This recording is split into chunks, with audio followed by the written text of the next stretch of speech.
Welcome to Magical Aspirations, a podcast for magical people, where we aspire to gather all of the knowledge that magic has to offer. A place to illuminate and demystify all things magical. We are your magical co-hosts. I am Annalisa. Reverend Raven here. Adriana. Tune in every Tuesday where we're dropping new episodes every week about our own personal magical stories. Have a spanking good time. And sprinkle some interviews in between. There is so much magic here. Keep coming back every week. Stay magical. Stay magical. Stay magical.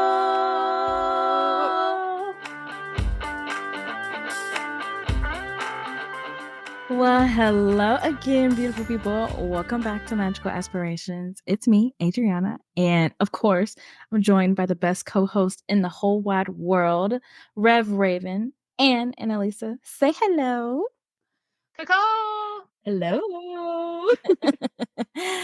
And we have such an exciting topic. And thank you for welcoming. Yes, because we're talking about animal magic. Well, yes. Thank you, Zelda. Yeah. And I'm actually going to be interviewing the Rev and Annalisa because I have so many questions, so much curiosity, and I want them to have a chance to really dive into and share their personal stories with this wonderful, magical gift that they have for animal magic. So, with that said, let me start off by asking you both, how would you define your flavor of animal magic? What is it? I've never thought about it being a specific flavor, but I have always felt a connection with animals. I'm sure that Annalisa will say the same thing, but it is the part of magic that comes most naturally to me. Yes, definitely. It's to think about it, to think about doing it. I don't. It's almost like breathing, truthfully. Like I know in our last animal magic episode, we definitely talked about this a little bit. It's just they're way easier to communicate with. Dogs, for me especially, they're just easy. It's like breathing. It's like thinking. Okay, so there's this innate language that you're able to speak with animals. Mm-hmm.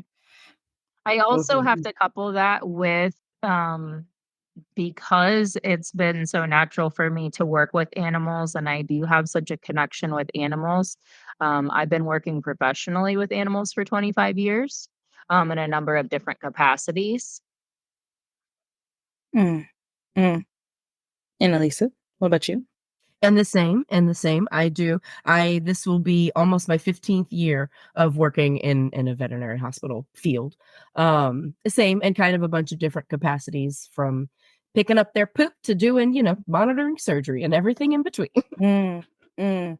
So y'all get to work with animals from this very professional, very, like, I don't know what, muggle-liked way, but then you also have this spiritual connection with animals. So how do you differentiate when the rise comes out of you of like, this animal needs my attention? What does that process feel like, look like, smell like for you? It's magnetic. It is absolutely magnetic. Ooh, that like makes my heart swell with emotion as I say that. You can, I don't know about for everybody, but at least for me, when I was working in emergency medicine specifically, I would just kind of find myself, putting my hands where they hurt and like, calling attention to things that the doctor needed attention to. Even now that my job is kind of a much different capacity, we don't do nearly as much death and dying. It's a lot of happy, joyful animals, and when we're old animals in particular are really prone to like growing like bumps and things like that, and it is a almost magnetic thing that my hands will almost inevitably always find that little bump in that little whatever without me even thinking about it. And I find that has gotten significantly stronger since I got attuned to Reiki.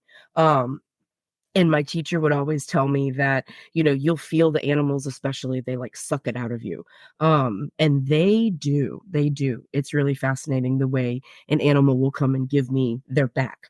When you talk about like reading animals and how they trust people, an animal will only ever turn its back to you when it trusts you. And that's a really fascinating point, that they'll come and like just push their little backs into me like, I need help. Will you help me, please? And I am able to do that. Wow.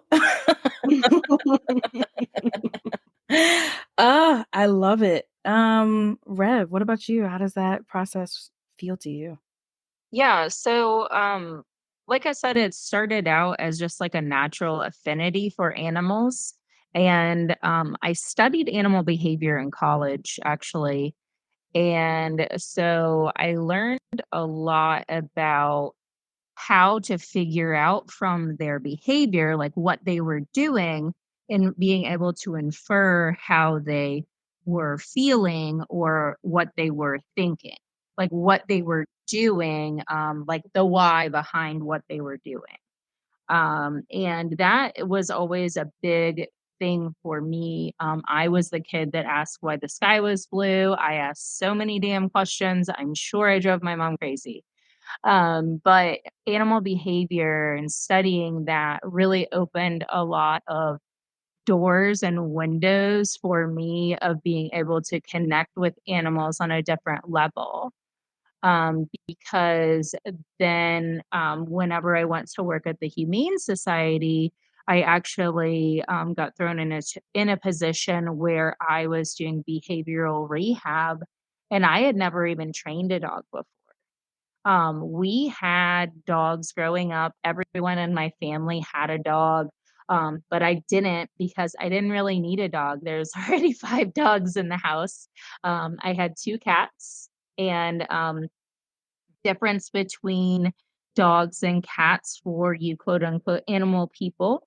Um, Cats are a lot more sensitive to energy work, whereas dogs are more, I would say, just like forward and out there with their emotions. Cats can be a bit more sensitive, in and also reserved with how they display their emotions. So it kind of takes different skills to work with different types of animals. And that's just, like broad paint perspective, generalizing species. Okay. You can't really say every dog is this way or every cat is that way. And whenever I was at the Humane Society, the person that I was working with, she taught me how to go back in the area where they first came in, and the dogs were so scared. They were just growling and hiding in the back of the kennel, and they didn't want anyone to approach them because they were nervous. They were sometimes labeled as the bad dogs because they were bite risks and things like that. That she taught me how to approach them in a different way. So, what we would do is we would sit there in front of their kennel, but turn our bodies sideways. So we weren't making direct physical contact with them, making ourselves smaller and putting our hands out towards them. And again, not making direct eye contact, looking to the side, and just pushing out our positive intentions towards the animals during that time. So I'm like thinking in my mind, that I'm sending them love and compassion and understanding, and, healing, calm. And those are things that animals can feel. Not all animals understand words and verbal communication, but they understand that energy. And that was kind of Mhm. my like opening to energetically working with animals. Wow.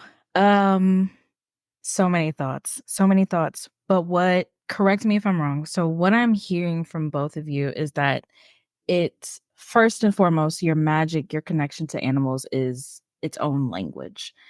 But it starts at the energetic level it sounds like, with the magnetism, but then also just like feeling the emotions and what's going on in their aura. But it also sounds like, Annalisa, you have this attention being paid to the pain, being paid to what's going on, like physically.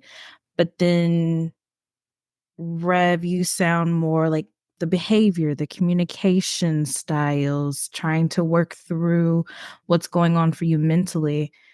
Is that what I'm hearing? Is there something else? Is there another layer?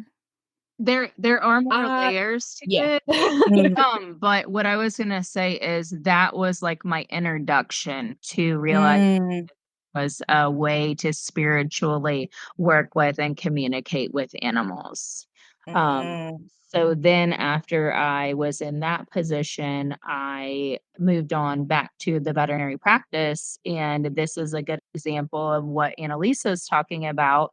I started doing like rehabilitation physically with pets. So doing laser therapy and then got trained in pet massage. But pet massage is a lot of energetic work with the animals, and you're feeling places in their body where there are differences, hot and cold spots, or a place where the energy is not flowing, and things like that. So, yeah, my point is that you can work with animals in a number of different ways. Um, energetically, just like you can work with people in a number of different ways. mm, mm. Mhm, mhm. Whoa. I feel like this whole episode, we're just going to be like, wow.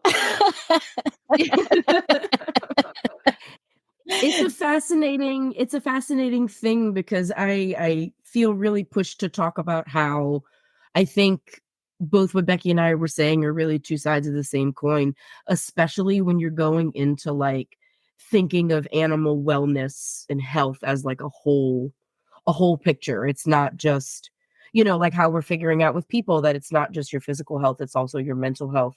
That those things really tie in together because we don't in veterinary medicine, we don't get the luxury of saying, ma'am, will you point out exactly where it hurts to me? Mm, You have to really rely on those little subtle communications that Rev was talking about.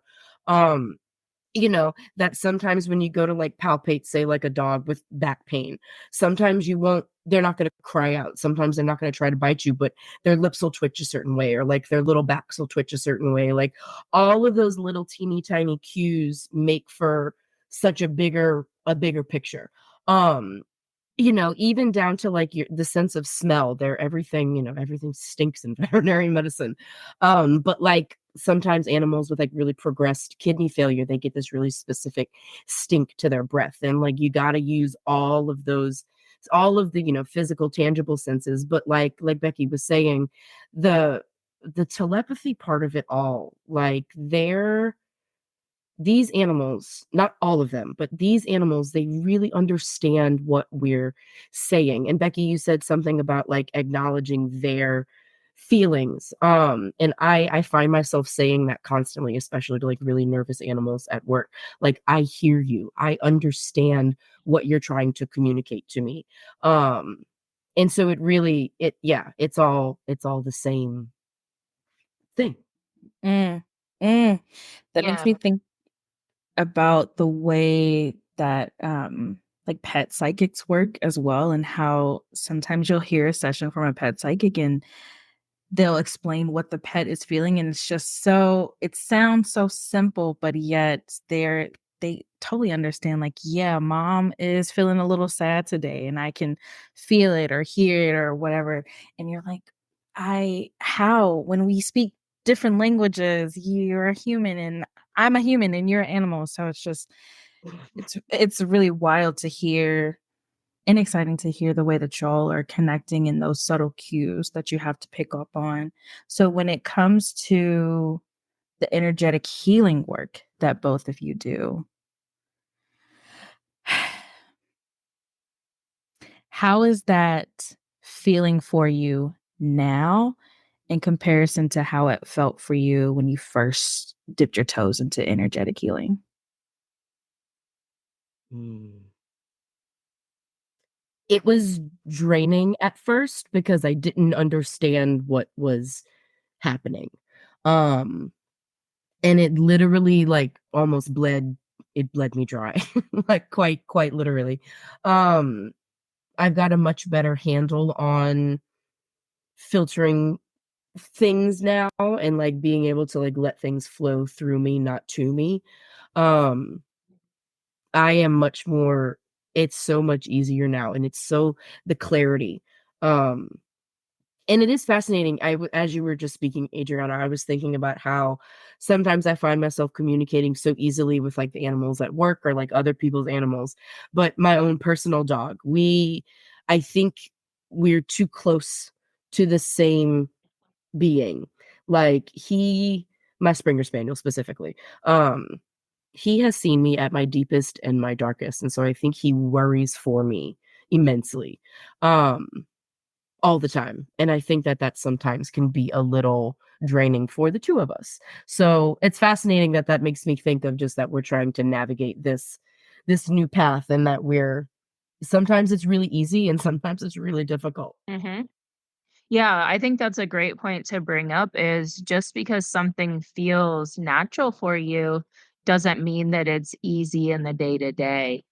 Um, I have left working with animals professionally several times. And now that I'm working in this school, I was dog sitting last week. And the dogs that I was sitting for, they were looking for a sitter because last time they boarded, they were so nervous that they didn't want to eat and they had GI issues and things like that. And, their parents were so impressed that, the first time that I was there with the dogs, the one that was, really nervous in new situations, he was buddied up next to me and giving me kisses and things like that. But I don't mean to make that about the ego, like, "Oh, I'm so great with animals," because animals feel that too. They know if you're just, like, being cocky or being pushy. Go to someone's house that has a scared cat. That'll show you how you are with animals, you know? If the cat comes out and comes around whenever you're there, that's a good sign that you really are someone that has a connection with animals. If you go over to someone's house and immediately try to push yourself on their pet that's scared and nervous and they're looking at you like, what the hell is wrong with you? I don't know you. That's a good lesson that maybe we need to back off and give them some time.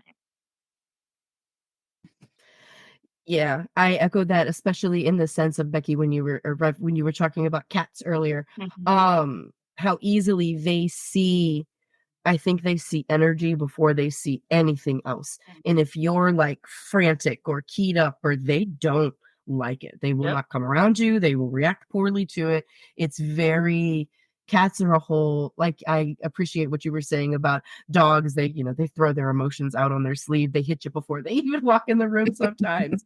But cats, they're like, I think I might hate you. Maybe. I don't know. Right. Hmm. I need to decide. And, I can respect Yeah. that. It's not about me in that relationship. Whenever you're working with animals, if you care about animals and you want to help them or work with them in any way, it's about them. Mm, Yeah. So It's about them. It's absolute. meeting them where they're at is so important. mm, Yeah. That, if I may tell a short story that I think I need to mostly get off of my chest. We had a really difficult euthanasia a couple of weeks ago. That's kind of stuck with me just a little bit. Um, it was this cat who she had some issues and it was time. But she doesn't like us. So it's difficult to we have no choice, but in end of life situations, we have to put our hands on them. It's just part of the process, Mm. and it's not always a pleasant process. And it was really, felt I felt so deeply for this poor cat because like I was trying my best to communicate to her that like this is what has to happen and I have to do what I have to do to keep me and my doctor safe, but like we have to do this, and like I just tried so hard to make it as calm and easy as possible, and like it really was. And like because I that's the part that has sat with me the hardest, is that it's frustrating that in those last moments that that poor cat probably felt scared and fearful. And I'm at least grateful that I was the person to help with that, to ease as much as Mhm. I could, because I know that I can. Right. Mm, And mm, again, being someone that works with animals, we usually are the ones that are put in situations like that. We're the ones that are Mhm. put in those hard situations. And we're the one that sees the pet that got hit by a car on the side of the road. And we're mm, the one that has to Mm. sit there with them while they pass mm, Mhm. because it is a gift that we've been given to from the universe to be able to connect with them. That we are the ones that are the caregivers for them. Yes. And mm, that's part of it. Just like it's part of being human, part of being an animal is that we die. mm, Mhm. mhm, And we should be able to be comforted while we are passing to mm. whatever that next realm is. Yes. I believe that wholeheartedly. Absolutely. Absolutely. Yeah. I mm, yeah, I feel that. I have so much compassion for the doctors at our vet and so much I don't even know what the word is, just I guess care just because you have to witness not only these people bringing in their pets or maybe it's a rescue or whatever the case may be who they don't know what the fuck is going on and then to also have to deal with the extra layer and complexity of the animal who Mm. may not know what's happening or is freaking the fuck out but like you were saying like isn't screaming but they're twitching and like having all these things so it's just always so amazing to see them and how excited they get when they're working with their the pets that they actually like or seeing the little pets that get to hang out in the front desk area and just the little interactions they have there but it's also so scary because I think about when we took Bailey to the emergency room and they were Mm. just so patient and just so like, what do you need? Like, here's a big breath, talking calmly and just like being very upfront and honest. It's just like that takes a high level of emotional intelligence and to just do that work. So this is me telling you, both of you, I see you, I appreciate you, I love you.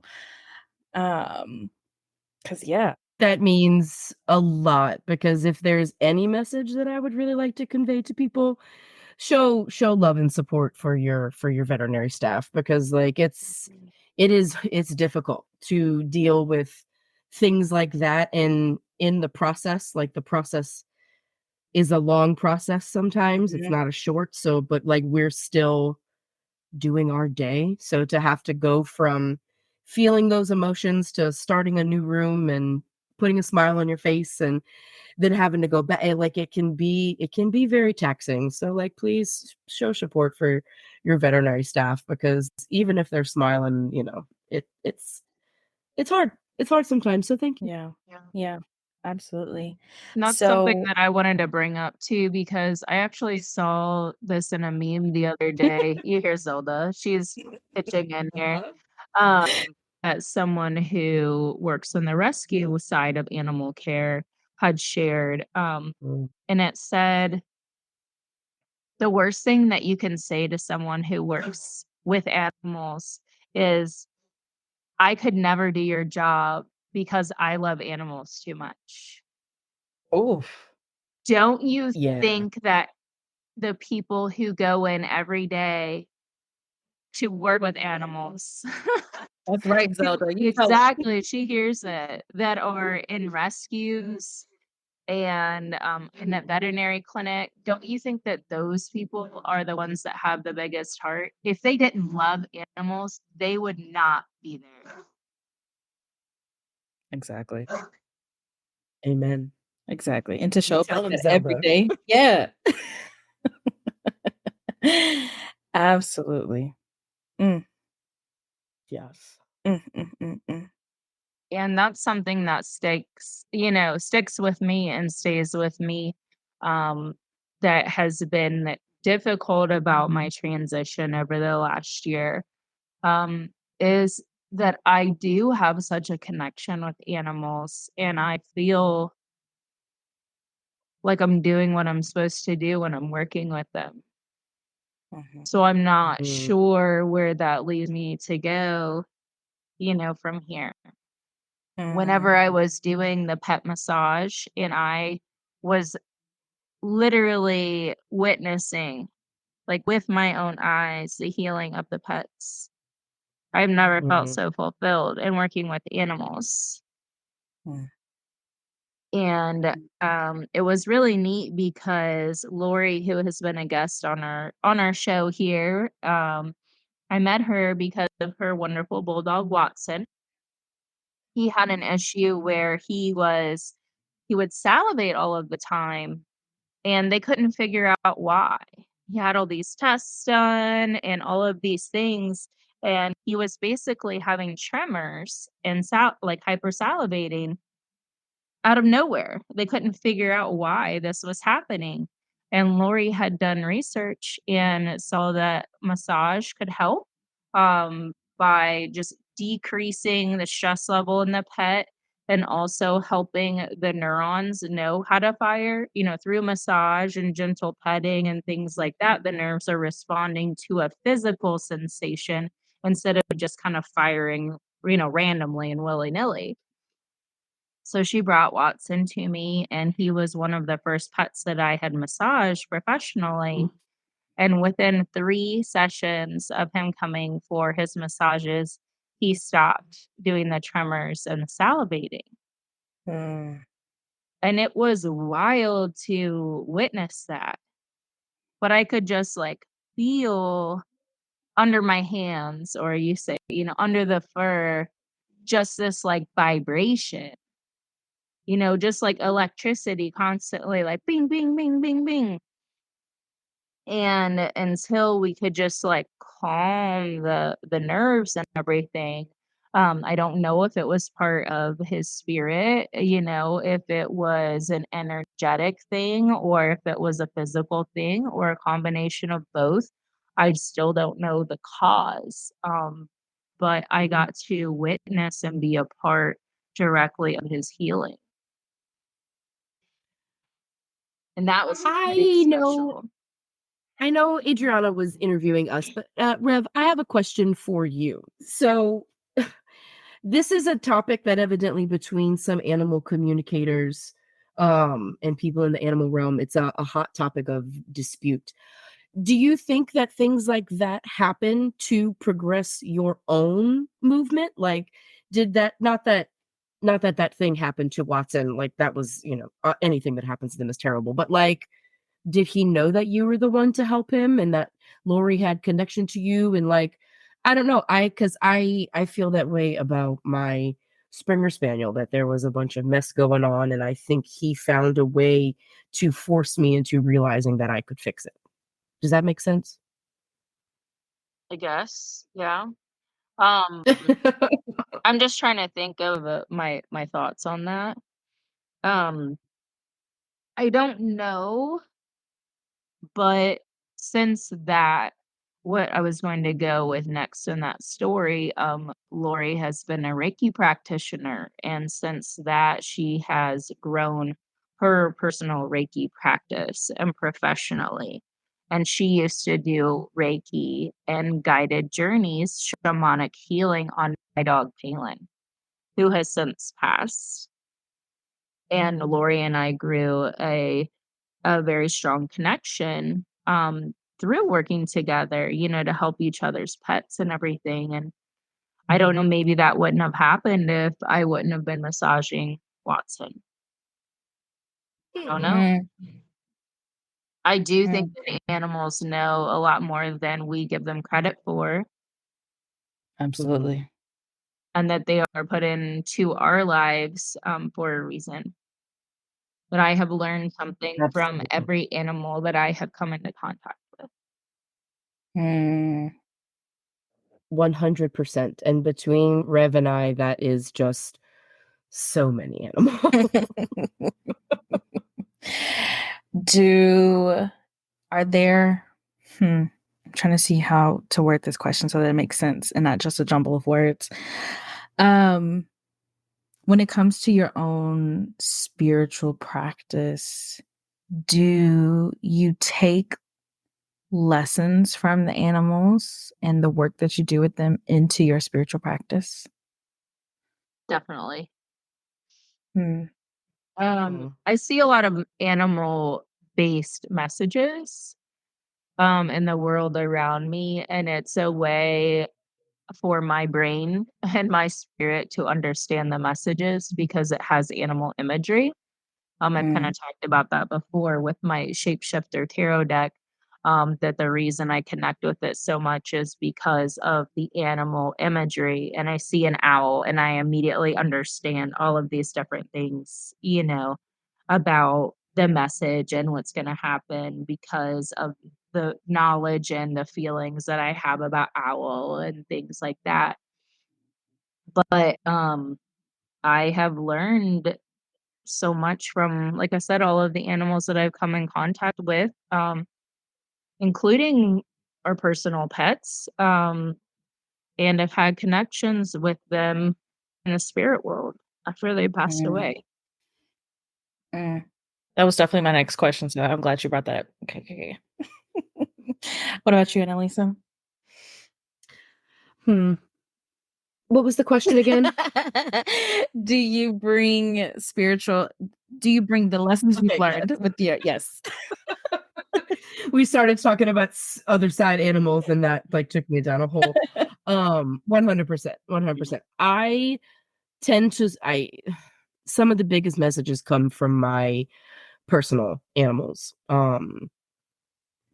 Specifically my little Brody dog, because like I've said before, we are just the same being wrapped up into a human and a canine. Even though there's a human inside of that dog. I know I've said that before, and I will say that forever. There's a human in that dog. But he I know I'm being too anxious when he's being too anxious. Like he is my mirror, and he has been for 15 years now, and like that's just a hmm, we're not going down that road right now, and Lisa, move it back. Answer the question. But yes, I echo what Rev was saying about the animals in the wild, or like just like the wild being the actual wild, social media, things like that, where messages come through, and it's a similar thing. I don't find myself not ever having to think too far about what said animal message means. It those things come through. It's just like we said earlier, it's a different language, and it's a language that I have almost no trouble translating. Like, I've got a bunch of, like, animal medicine deck cards. Um, and I still, like, y'all know here, we've been talking about tarot for a long time now, and that's books that I still refer to, but my animal decks, I don't have to. They you can look into their little eyes on the card, and they tell you their message.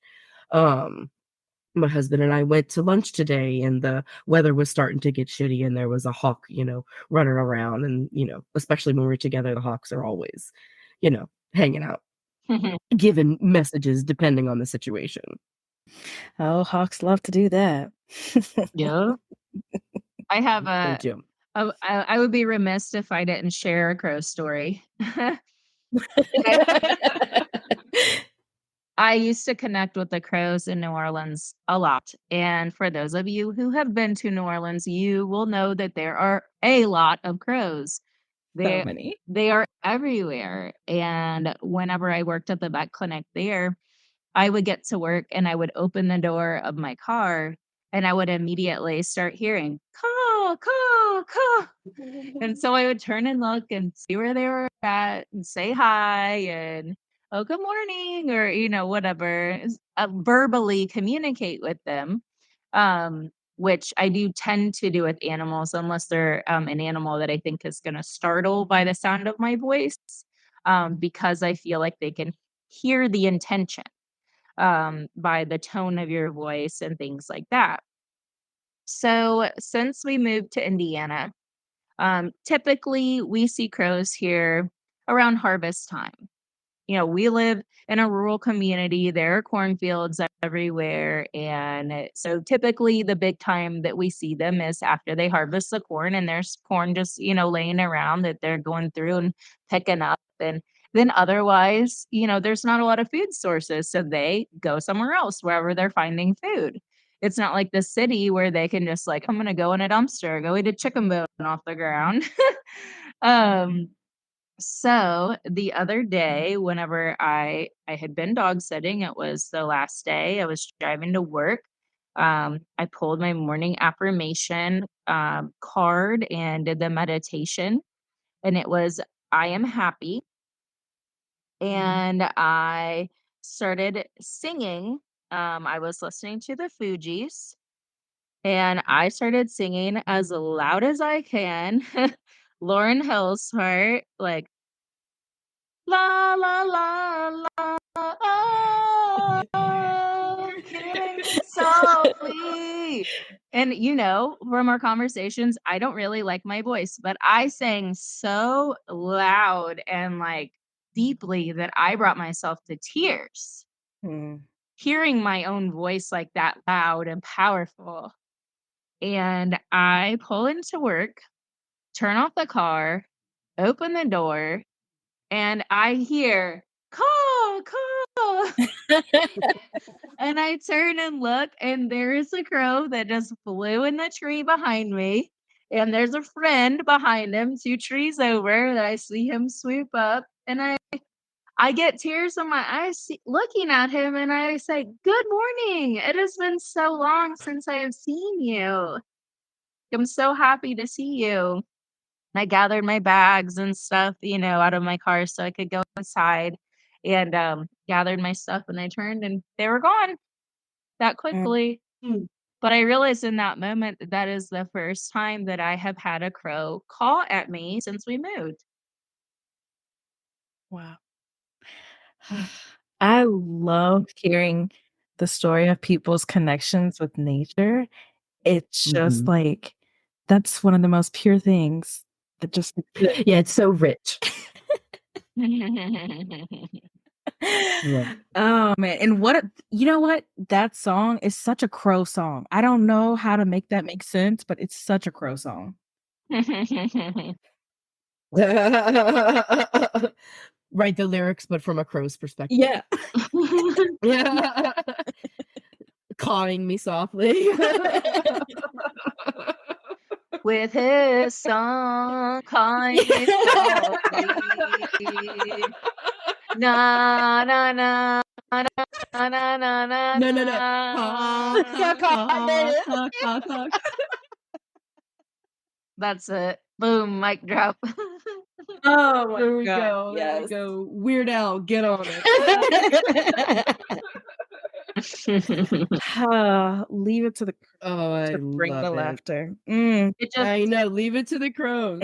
yeah, it just made me so happy and proud, and I felt like it was a message from the universe that I am on the right path.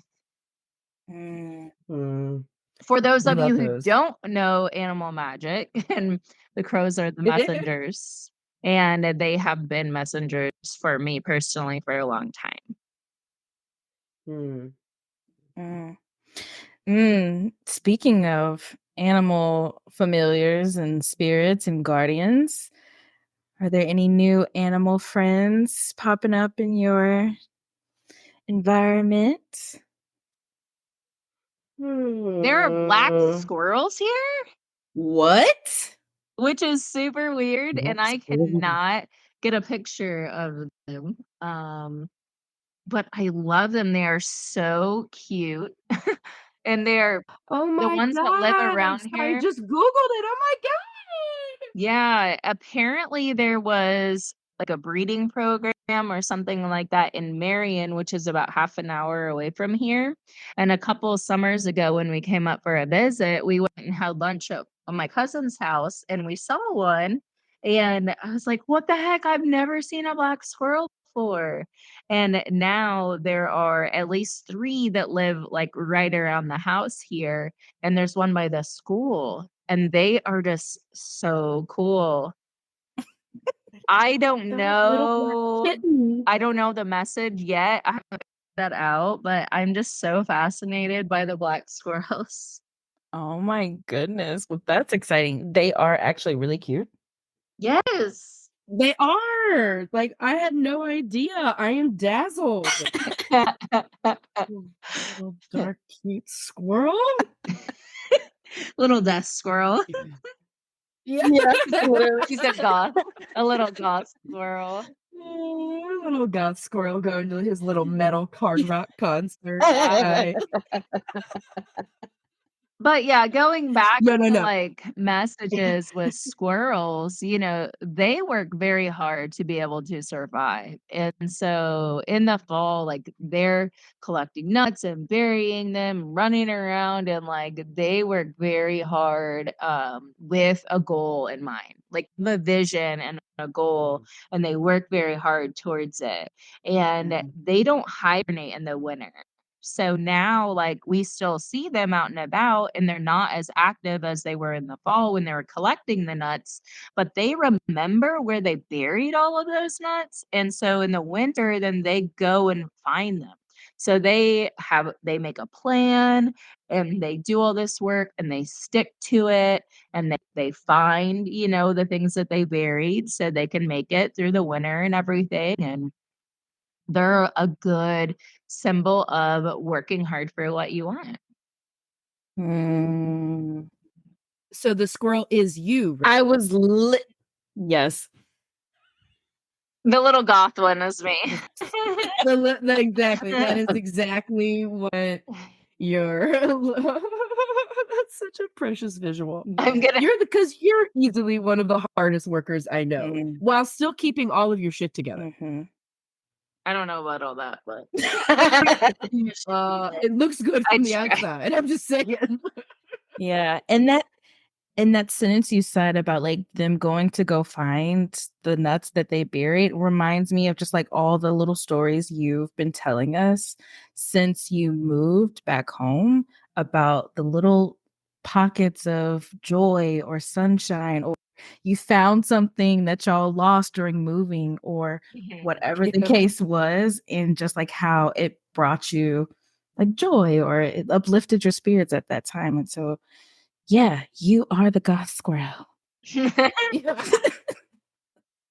I'm gonna have to take a picture of one and have out put like a little witch hat. Make a little meme of a black squirrel with a witch hat on it. Yes. And that can be your Halloween costume for this year. You can start working on it now. Oh my gosh. Oh my god, that's hysterical and perfect. That is so perfect. Is that the only new peekaboo you've been seeing, Becky? I've seen a couple Precious black squirrels. coyotes lately. Oh. Yeah, and one was a big one. But they're around their this is around their breeding season. So it is when they are more active. But coyote has a lot of good medicine and things for someone who takes life too seriously to remember. Yeah. A healthy balance. Exactly. The black squirrel and the coyote. Yeah. And it's funny because Adam is my coyote. Oh, Like he's always like resonated with that the trickster archetype and that kind of thing. So that's coyote for those of you who don't know coyote medicine. Coyote. Love that. Miss Annalisa, what about you? What have you seen? Okay, so I have recently seen a lot of deceased otters.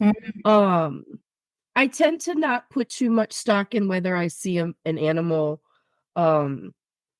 deceased or not, unless like it feels like a heavy weight about it, and it really doesn't. I think it's more just because like who the F is gonna see an otter in the wild? It's very difficult. I did one time and it was at the top of a mountain. which was a dope experience, by the way. But I did not realize that there were so many river otters on the North Shore of Lake Yeah. Pontchartrain, and I see them, unfortunately deceased, but all the time. But I do think that part of their message is obviously they are playful and carefree and like all those things. And I um mentioned previously that one of the things we're focusing more on this year is like being present in joy and play, and like they're just so like cute and precious, but they're also like crazy fierce. Like we you can look it up. It happened recently, I think in Colorado, one of those states over there, that these two dumb bitches were tubing down a river and at dusk, and these not squirrels, listen to me, these otters like effed these ladies up like in a big bad way. Like they're huge. You don't really realize how big they are, like even when you see them like at the zoo or the aquarium, like they're not small. So yeah, otter's been coming through, but then I also reached for one of my decks that I keep here behind me, the animal medicine deck, and buffalo came up. Ooh. And so I not knowing what the book says about this card, but what I know about buffalo is that obviously they're like an almost immovable force, which it makes me giggle because the number on this is 19, and that's one of my lucky numbers because I was born on the 19th, and I too can be an immovable force sometimes. You know And what's I've funny recently though? pulled a card. I was gonna say you're just, What? you're a Taurus. You're Aries Taurus. Yeah. So you're like, Yes, you're the bull with a mane. yeah. The buffalo, That is so accurate. I hadn't thought about that. Yes, that is me. I am the bull with a mane. Oh my god, I love it. But then, so truthfully though, one of the other messages that was coming through that I wasn't suspecting was about the thinking about all of the buffalo that got extincted by the white people. About being like a dying breed.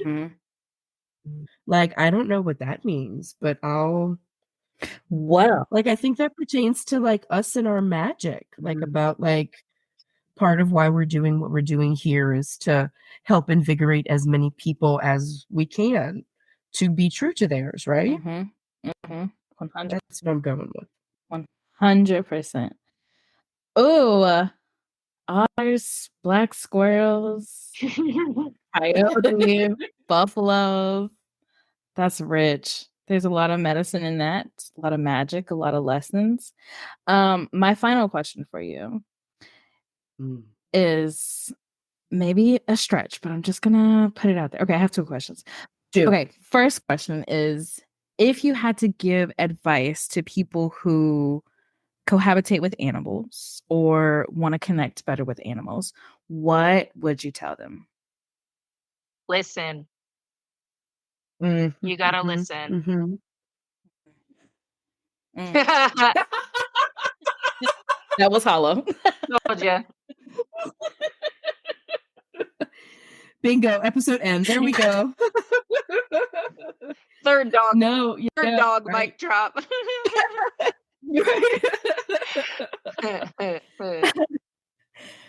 I echo that. I do. And I would add to, I think in our last animal episode, we kind of said the same thing about being mindful of your own energy and how it affects them.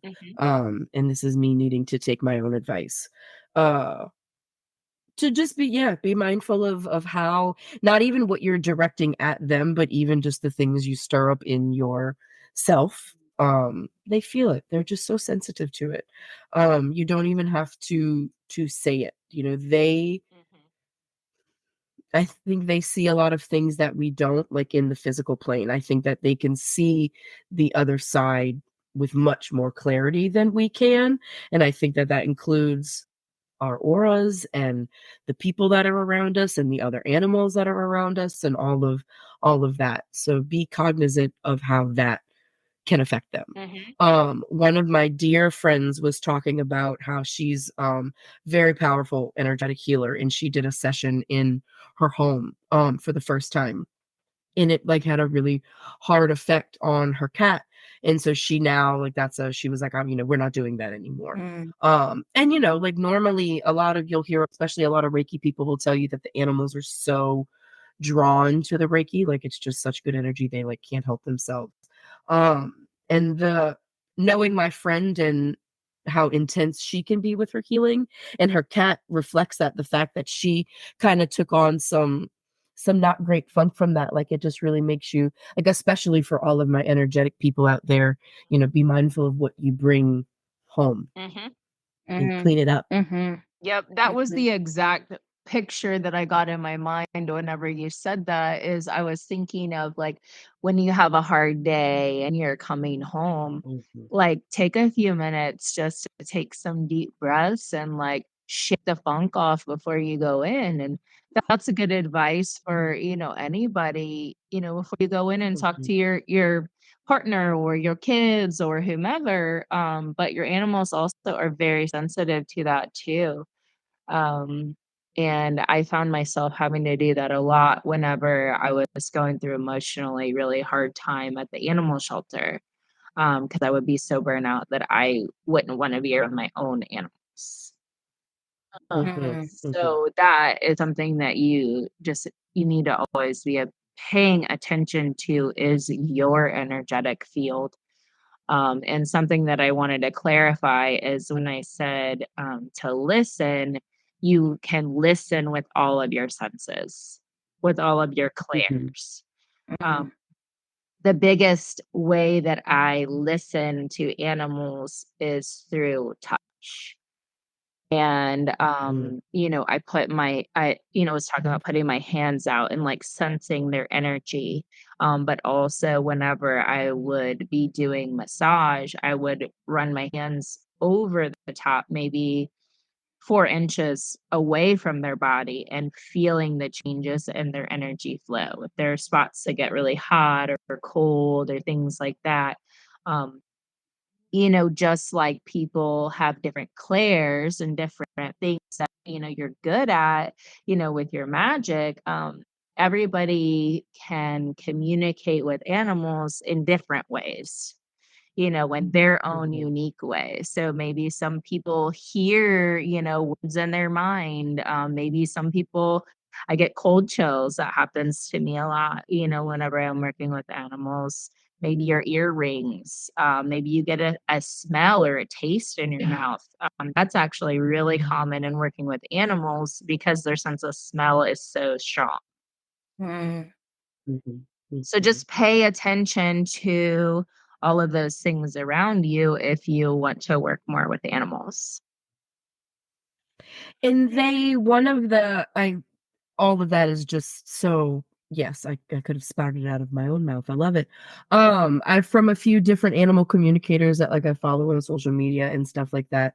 They say that the easiest time to try to communicate with them is at bedtime, like when you're falling asleep or when they're already in a mostly sleepy state. Like you can, try to pick up on what they're feeling, how they're feeling. Um take a few extra moments to look for the little extra cues that Mhm. they're trying to give you, that something may or may not be wrong or right. Like there, Mhm. when we were talking about animal messengers earlier, like dogs are the purest form of joy that you could ever meet, in my opinion. I think that's one of the best medicines. I think that's why people are obviously so drawn to them. Because they're just, innocent and wonderful and pure. But they're just also they're so complex. I feel like Mhm. so many people are just they write off, like when I feel like we talked about this in the last episode, also the last animal episode, about like when you narrate for them, like when it's, just you and your partner or whoever, and you're at home and, the dogs are being funny and you're just like talking for them. I find myself doing that a lot. I do it a lot at home, obviously, with my own animals, but I do it a lot at the vet too. Like I try to communicate, like, like I said earlier, oh, I hear you, I understand you, I know that you're feeling this, but like also to their silly goofy little voices, like, no. My Springer Spaniel, he's always talking in a voice like this, but then my Achilles, he's kind of always talking in a voice like this, and I think that that's more accurate than people give credence to. Like the way like I'm sure y'all all do it with, Zelda's got such a goofy little personality. I haven't met Hollow in person, but I'm sure she too has a goofy little personality that Definitely. y'all talk for her all the time. Oh, I just love all of this. I could not agree more. Um, and my final question for you is where, if you had to sit and think and like check in, or maybe you already know off the dome, where do you feel is the next level for you to take your animal magic? Mm. Rev, you want to answer that one first? Well, I already told you I'm at a loss because feel like I don't know where I'm supposed to go next. Is it supposed to be professional? Is it supposed to just be a passion? Obviously it's something that's very important to me. And every time that I get into working with animals in this kind of capacity, I feel fulfilled. So I'm not really sure where I'm supposed to go from here. Keep listening to the messages. I think that that's really important, and keeping my eyes open to the animals around me. And that includes, the little squirrels and the owls and the bat that blessed our home last night. And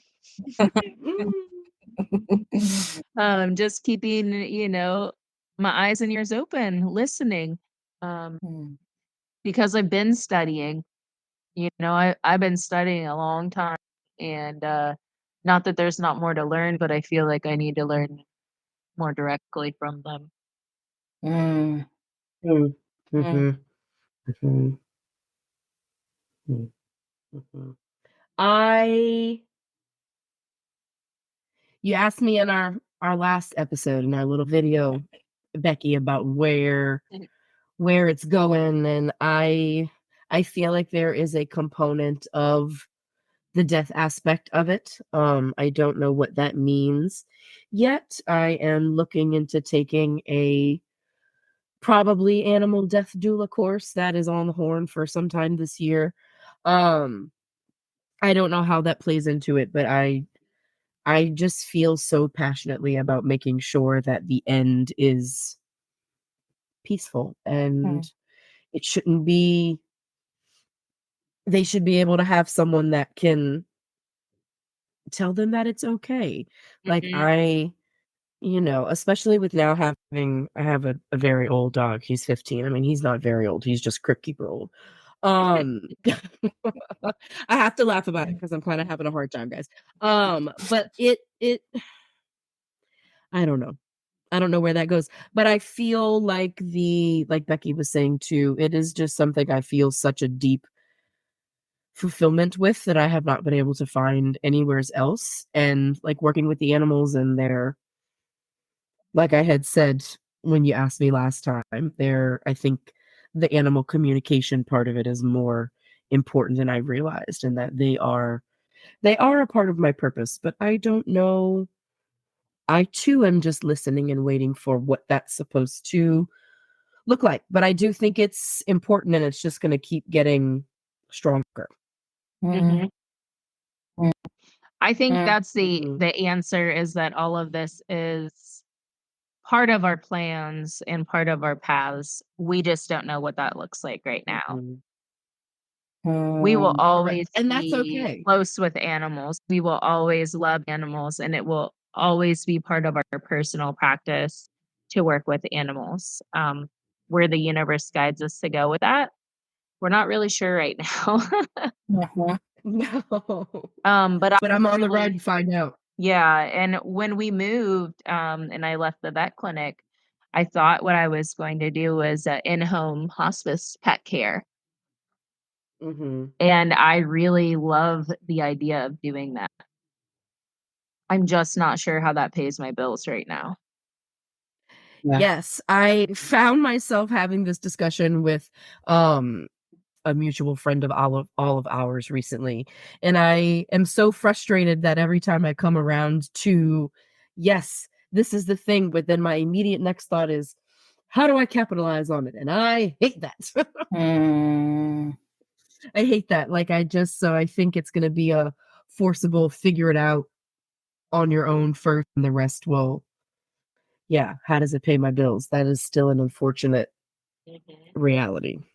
yeah, that's fair. I understand that more than Oh yes. a few. I also think that it's, from my perspective, seeing and hearing y'all's story and y'all's connections, it is truly a gift for you right now to not have to worry about that. And that you're now in this place to where you can do it all. You can test and try it all and fail at it, and it's okay.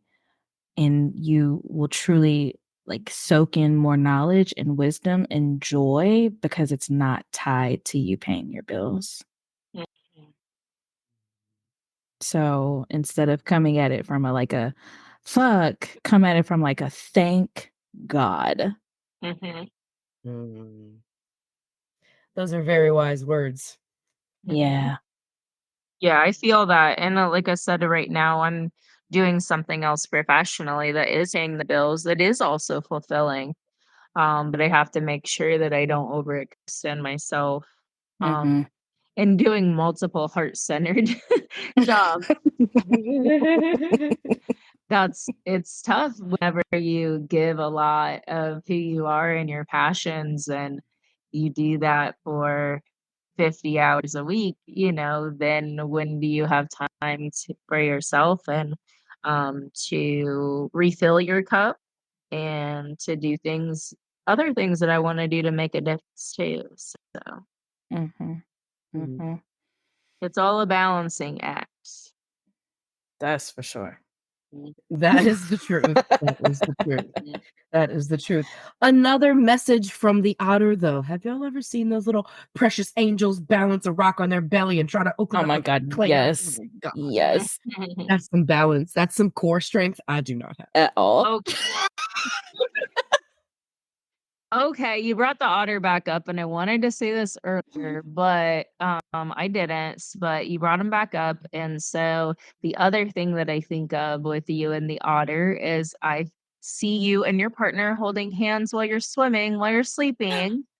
Oh. That's you and your partner, and whenever one is down, the other picks them up, and whatever comes your way, you guys tackle it together as a team. And I think that that is a really big strength for you personally and for you guys together, is that you have each other. And so that's the image that I got when you said the otter, is I envisioned them holding hands while they were sleeping, and that being you and your Oh, partner. that Yes. is 100% accurate. Yes. I could not function without my husband. Are you kidding me? Oh my God. He's wonderful. He's the most grounding force. And I just, yes. Yes. Note. Thank you for that. Yes. Yeah. Yes. Note to us. Love magic. We gotta get into it. We have to Ooh, dig into it. yes. Love magic. Love magic. This was Making so it up. ooey gooey, y'all. Yay. Yeah. I love animals. I could literally talk about them all day long. Yeah. We could sit here all day and I could just keep prattling on about how wonderful they are, how much we can learn from them, and they're just far too good for this world, all of the animals. I wanted to say something. I thought about this earlier and just popped back into my mind that, being a little girl who lived out in the country, I grew up on a farm, and what we did for fun was go play in the woods. And since I had three brothers, I didn't always get to play with them, so I was the only girl. So I spent a lot of time by myself in the woods. And what I would do for fun is sit there and watch the animals, and watch them, whatever they were doing. I would try to figure out, why are they doing that? Where is their home? What are they eating? Just analyze everything that I saw from them, and just feeling like that was where I belonged, was in the woods with the animals. And that was like where I fit in. And then growing up in Indiana, there were several Native American tribes that were, passed through here and made this their home, before European settlers came this way. That's why it's called Indiana.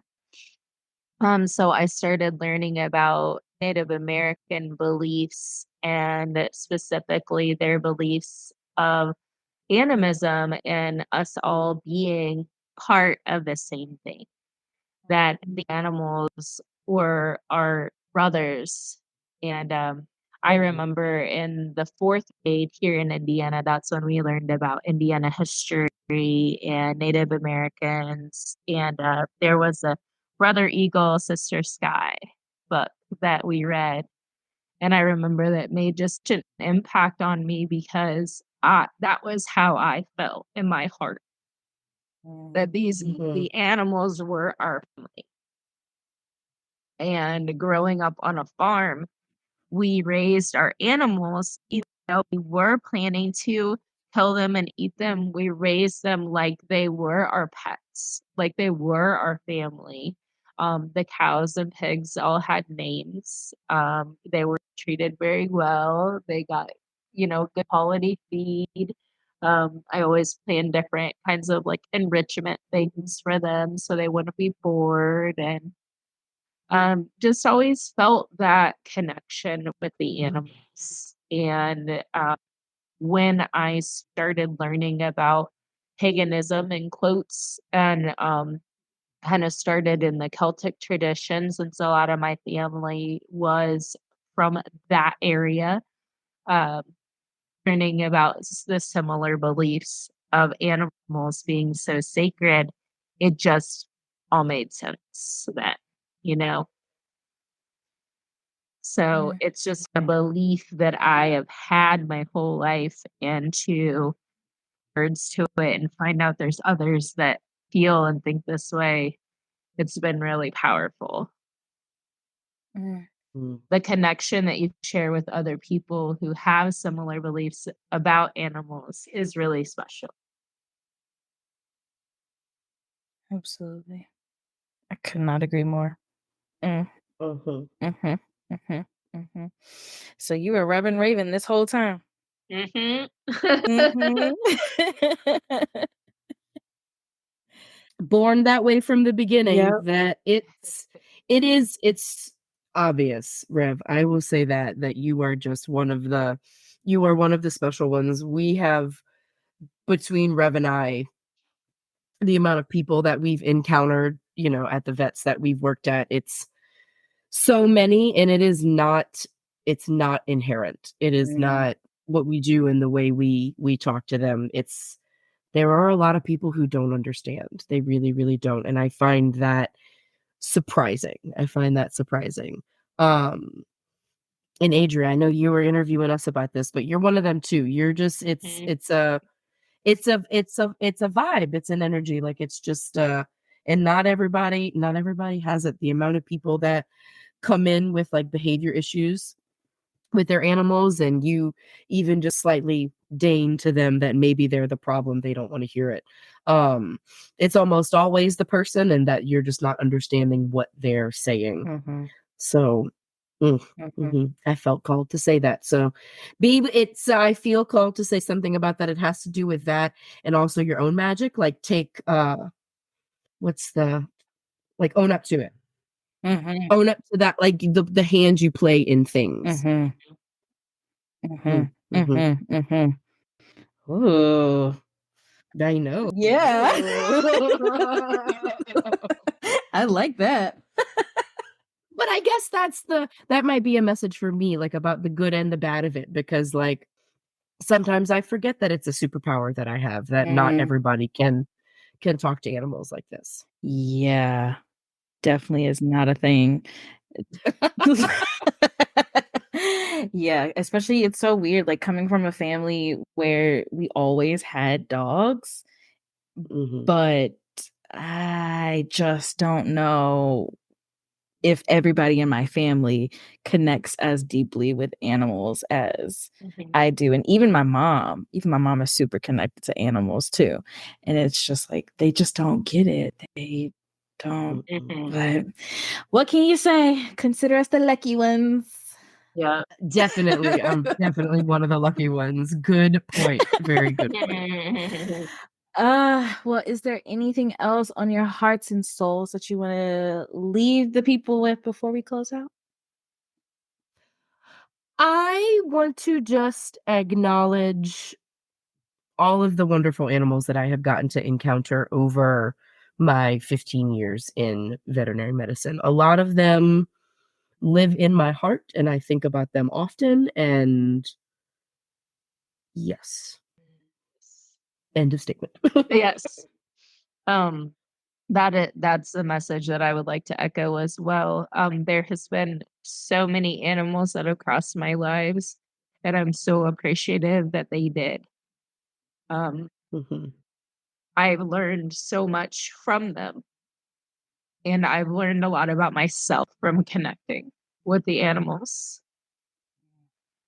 Um, I'm just so grateful to be given this opportunity to connect with them in this way. Mhm. And I'm grateful that they trust me to do that. Yes. Yes. 100%. Ashe, ashe, ashe. Thank you to our animal siblings, our animal ancestors for being here. And just like that, we close out. Thank y'all for listening. Stay magical. Stay magical. Stay magical.